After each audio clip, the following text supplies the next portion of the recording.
बिहार में तेजस्वी यादव ऐसे जाल बिछा रहे हैं, ऐसा कुछ करने वाले हैं कि किस तरीके से ओवैसी की पार्टी एआईएमआईएम को सीमांचल तक ही सीमित कर दिया जाए।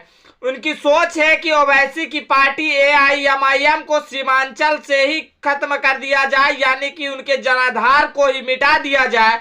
अब ऐसा कुछ करने वाले हैं तेजस्वी यादव। दोस्तों, आपको बता दें कि 2024 के चुनाव की तैयारियां लगभग सभी पार्टियों ने शुरू कर दिया है। वैसे तो आपको बता दें भाजपा ने भी 2024 के चुनाव की तैयारियां शुरू कर दी है। उसके साथ ही साथ महागठबंधन भी 2024 के लोकसभा चुनाव की तैयारियां शुरू कर दी है। इसके साथ ही आपको बता दें कि एक तरफ नीतीश कुमार समाधान यात्रा में लगे हुए हैं, तो वही कांग्रेस के तरफ से भारत जोड़ो यात्रा भी हो रहा है, वो तो आप सब जानते ही होंगे। इसके साथ ही साथ आपको बता दें कि तेजस्वी यादव अब सीमांचल का दौरा करने वाले हैं और वहां के लोगों से जाकर मिलेंगे और वहां के लोगों को जाकर बताएंगे कि हम लालू यादव के पुत्र हुए और वही लालू यादव जो आप लोगों के लिए हमेशा आवाज उठाता रहा है। आप भी हमारा साथ दीजिए, आप हमारे साथ जुड़िए ताकि आप लोगों को आवाज और उठाया जा सके। आप लोगों का साथ तो हमारी पार्टी दे ही रही है, आप लोग भी हमारा साथ दें। जिस तरीके से सीमांचल में आपको मालूम ही होगा कि ओवैसी की पार्टी एआईएमआईएम का जनाधार बढ़ता गया और वहां धीरे धीरे ओवैसी की पार्टी पांव पसारती गई और उसके बाद में पूरे बिहार में जनाधार बनाने की कोशिश कर रही है। और इसी को रोकने के लिए महागठबंधन के तरफ से तेजस्वी यादव अब प्रयास कर रहे हैं और वहां जाकर एक सभा को जल्द ही संबोधित करेंगे और वहां के लोगों को समझाएंगे। और आप भी हमारी पार्टी का समर्थन दीजिए, क्योंकि लोकसभा का चुनाव बहुत ही जल्द होने वाला है और सारी पार्टियां लगभग तैयारी कर चुकी है और सभी अपना डिसीजन ले चुके हैं कि कहां पास किसको प्रचार करना है, कहां पास कैसे प्रचार करना है, कैसे लोगों को जोड़ना है। ये सारी तैयारियां शुरू कर रही है। तो वही आपको बता दें कि ओवैसी की पार्टी बिहार में भी तैयारियां लगभग कई सीटों पर कर रही है। यह भी आप बात को लिख लीजिए। बता दें कि कुछ दिनों पहले ही पटना में एआईएमआईएम का एक मीटिंग हुआ और उसमें यह बात कई जिलों के बारे में चर्चा भी किया गया कि हमारी पार्टी का विस्तार हो रहा है। और इसी के साथ महागठबंधन में एक सोच में पड़ गई कि कहीं ना कहीं बिहार के अंदर अगर कई सीटों पर यह प्रत्याशी उतार देते हैं तो कहीं ना कहीं मुस्लिम वोटों में बिखराव हो जाएगा और यह महागठबंधन के लिए बहुत ही बड़ा सोच वाली बात है। और कहीं ना कहीं इसे रोकने के लिए नीतीश कुमार भी लगातार मीटिंग कर रहे हैं, उधर से तेजस्वी यादव सभा की बात कर दिए हैं।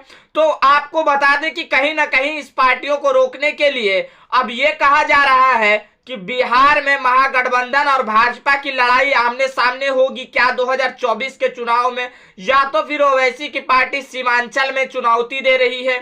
आपको बता दें कि ओवैसी की पार्टी कहीं चुनाव लड़े या ना लड़े, लेकिन वह दावा कर रही है और तेजस्वी यादव को यह ललकार रही है कि हम कहीं लड़े या ना लड़े, लेकिन सीमांचल में तो हम चुनाव लड़ेंगे। खास बात तो यह है कि सीमांचल का सीट किशनगंज में तो ओवैसी की पार्टी एआईएमआईएम का चुनाव लड़ना तो तय है, क्योंकि आपको बता दें कि 2019 के लोकसभा का चुनाव जब हुआ था तब वहां ओवैसी की पार्टी को लगभग 3 लाख वोट मिले थे और उसके बाद ही 2020 के विधानसभा चुनाव में आपने भी उनके नतीजे को देख लिया होगा कि ओवैसी की पार्टी को 5 सीटें हासिल हुई थी। अब कहीं ना कहीं इसी को रोकने के लिए महागठबंधन के तरफ से प्रयास किया जा रहा है कि इसे रोका जाए और मुस्लिम वोटों में जो बिखराव हो रहा है वो कहीं ना कहीं ना हो। उसके वजह से आपको बता दें कि उसका फायदा सीधा तौर पर महागठबंधन को होगा। अगर मुस्लिम वोटों में बिखराव नहीं होता है तो महागठबंधन को फायदा होगा।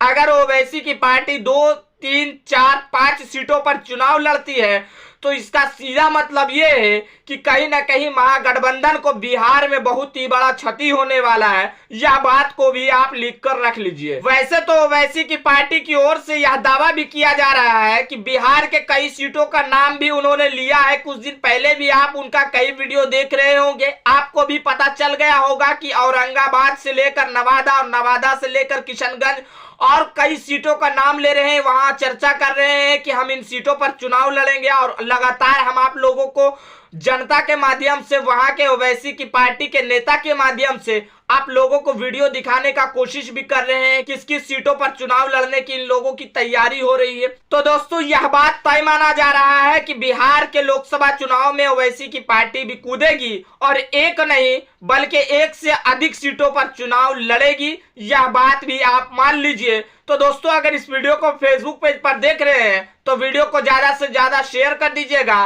अगर इस वीडियो को यूट्यूब चैनल पर देख रहे हैं तो हमारे चैनल को सब्सक्राइब कर लीजिएगा और बेल आइकन को दबाना ना भूलिएगा।